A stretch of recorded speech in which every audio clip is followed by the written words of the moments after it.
Hello दोस्त, नमस्कार। कैसे हैं? आशा करते हैं आप सभी लोग अच्छे होंगे। तो आज की क्लास में हम पढ़ेंगे बिहार के इतिहास। बिहार स्पेशल की क्लास है, तीसरा क्लास है आज। तो बिहार के इतिहास के बारे में पढ़ेंगे। थोड़ा हम रिकॉल कर लेते हैं जो कल पढ़े थे। कल क्या पढ़े थे? बिहार के सीमावर्ती जिले जो अन्य राज्य से लगते हैं, अंतर्राष्ट्रीय सीमा भी पढ़े थे, एक जो नेपाल लगते हैं। तो बताइए दोस्तों, देखिए आप लोगों को 8 जिला बताए थे झारखंड से लगते हैं, और 8 जिला लगते हैं इधर क्या बोलते हैं उत्तर प्रदेश से, 7 जिला नेपाल से और 3 जिला पश्चिम बंगाल से। ठीक, तो इसको रिकॉल कर देते हैं 1 मिनट में। 3 जिला हो गया आपको पूर्णिया, इसके बाद कटिहार किशनगंज पश्चिम बंगाल से, और इधर हो गया नेपाल से पश्चिमी चंपारण, पूर्वी चंपारण, सीतामढ़ी, मधुबनी, सुपौल, अररिया, किशनगंज। इसके बाद झारखंड से हो गया रोहतास, औरंगाबाद, गया, नवादा, जमुई, और इसके बाद भागलपुर, इसके बाद क्या बोलता है कटिहार। ठीक, और इधर भी 8 जिले लगते हैं। 8 जिला इधर हो गया आपको दोस्तों रोहतास, इसके बाद रोहतास के बाद कैमूर, भोजपुर, सारण, सिवान और गोपालगंज। इसके बाद एक और हो गया आपका यह पश्चिमी चंपारण। यानी कि रिकॉल कर दिए हैं। और आप लोग को नेक्स्ट क्लास अगर देखना है पिछला क्लास, तो आप प्ले लिस्ट में जाकर देख भी सकते हैं। तो टाइम नहीं गवाएंगे, जल्दी से हम स्टार्ट करते हैं अपने बिहार की इतिहास के बारे में। तो बिहार का इतिहास दोस्तों, बिहार का इतिहास इसको काल खंड में बांट के हम पढ़ेंगे। ठीक दोस्तों, आप लोग कमेंट कीजिए और हंसते हंसते पढ़िए, और 90% आपको हम क्लास में याद कराने का प्रयास करेंगे। बिल्कुल निश्चिंत रहिए, आप लोग बने रहिए। और फुल सिलेबस पढ़ाएंगे आपको बीपीएससी लेवल तक, यानी कि बीपीएससी से नीचे जितना भी जनरल कंप्यूटर का एग्जाम आएगा आप इस मेरे क्लास से क्वालिफाई कर सकते हैं। हाल ही में बिहार पुलिस में 10 नंबर पूछा जाता है। आप 100% में 100% मार्क आएगा, मुझे विश्वास है। तो आप लोग क्लास को देखिए और दोस्तों के साथ शेयर कीजिए, लाइक कीजिए।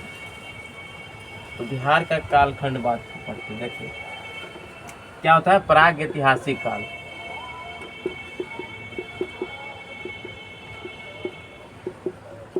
इसे या क्या कहा जाए पाषाण काल।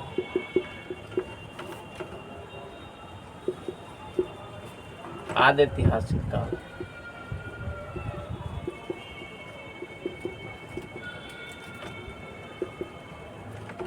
इसके बाद ऐतिहासिक काल,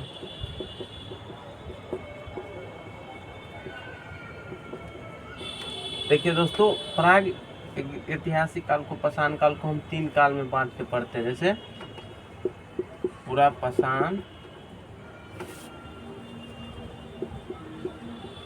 पाषाण काल, इसके बाद मध्य पाषाण काल, नव पाषाण काल,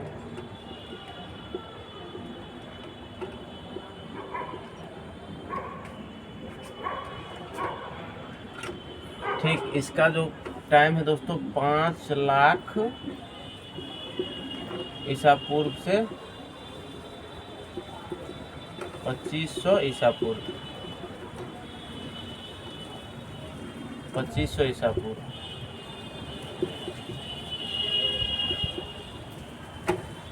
इसका दोस्तों 2500 ईसा पूर्व से कितना है बताइए? 2500 ईसा पूर्व से 600 ईसा पूर्व। इसका काल है 600 ईसा पूर्व से 1947 ईस्वी।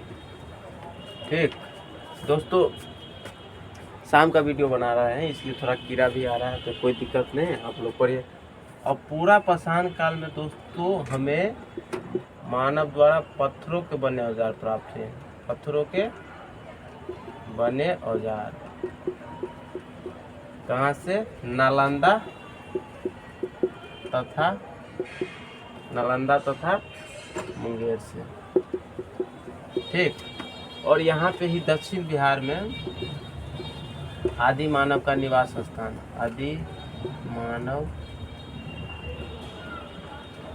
का निवास स्थान दक्षिण बिहार से।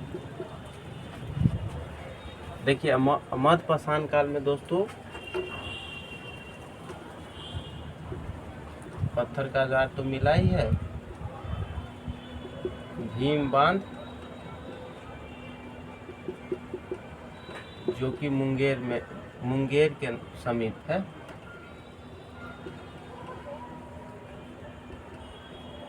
थोड़ा मार्कर में इसमें इंक थोड़ा कम है इसलिए थोड़ा नहीं दिख रहा होगा, तो उसके लिए क्षमा है। थोड़ा मेरे आवाज़ों पर ध्यान दीजिए तो मैनेज हो ही जाएगा। और इसका हो गया नवपाषाण काल। नवपाषाण काल में सबसे बड़ी बात यह है दोस्तों कि इसमें पत्थर के औजार के साथ साथ भी इसमें हमें हड्डियों के बने औजार भी प्राप्त हुए। तो मानव लोग समझ सकते हैं उस समय कितना दिमाग लगा रहे होंगे। बताइए, हड्डी का भी औजार बना, हड्डी नुकीला होता है। अब लोग देखे भी होंगे ना कि हड्डी किस टाइप से होता है, तो हड्डियों के औजार भी प्राप्त हुए हैं।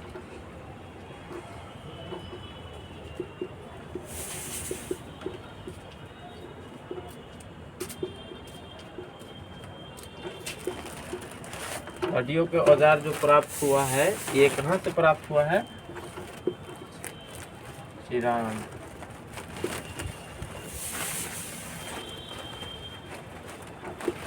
चिरान तथा मनेर से हड्डियों के बने औजार प्राप्त हुए हैं। और इसके बाद दोस्तों हम आप मध्य आद्य ऐतिहासिक काल लिख पा रहे हैं। आद्य ऐतिहासिक काल में मानव द्वारा साहित्यिक स्रोत मिला है, बट हम लोग द्वारा पढ़ा नहीं जा सकता है, यानी कि पढ़ नहीं सकते।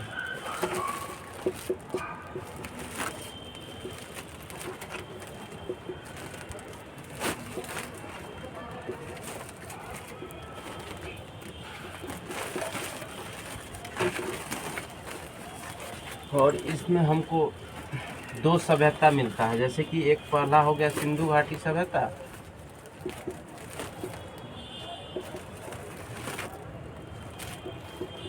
और दूसरा वैदिक सभ्यता। ठीक। और ऐतिहासिक काल दोस्तों हम लोग इसे 3 काल खंडों में बांट के पढ़ते हैं। एक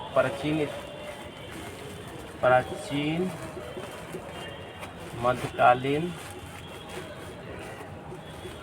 इसके बाद आधुनिक।